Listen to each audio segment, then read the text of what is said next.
Life insurance is not an investment, but if leveraged properly, it can help build generational wealth for your children and your children's children. Here's my favorite way to leverage it, is by buying a cash value life insurance policy, and instead of making your children the beneficiary, you make your trust the beneficiary. And then you could put special verbiage in your trust saying that when your kids reach a certain age 30, half of the money gets distributed to them, but then the other half stays invested in the life insurance policy. And this is how it will play out. Let's say you have $1 million policy, and then $500,000 goes to your heirs, and the other $500,000 stays invested. And you say, when my grandchildren turn 30, they're going to receive 50% of the money that's left.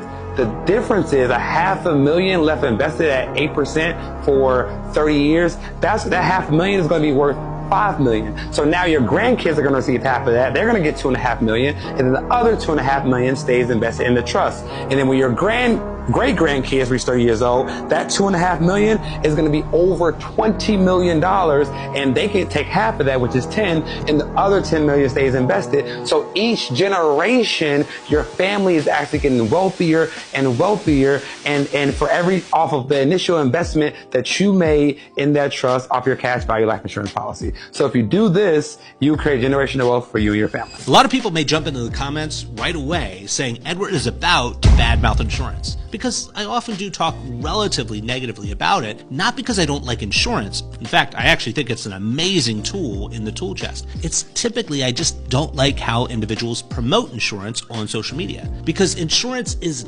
never an investment alternative. It is absolutely 100% a risk mitigation tool. And when it comes to the concept of generational wealth, insurance plays a role of what I call wealth preservation, an amazing tool for the right job. Now, when it comes to figuring out how to leverage insurance in this regard, you don't have to take my word for it as being an amazing tool. You could just look at the Rockefellers. They leveraged insurance in such a way to preserve generation after generation after generation the wealth the family continued to create. Now, if you're looking at figuring out how to actually put that type of strategy to work in your own situation, well, I put together an entire video on how the Rockefellers did it. If you want to take a look at that video, just drop the word Rockefeller and I'll send it to your inbox.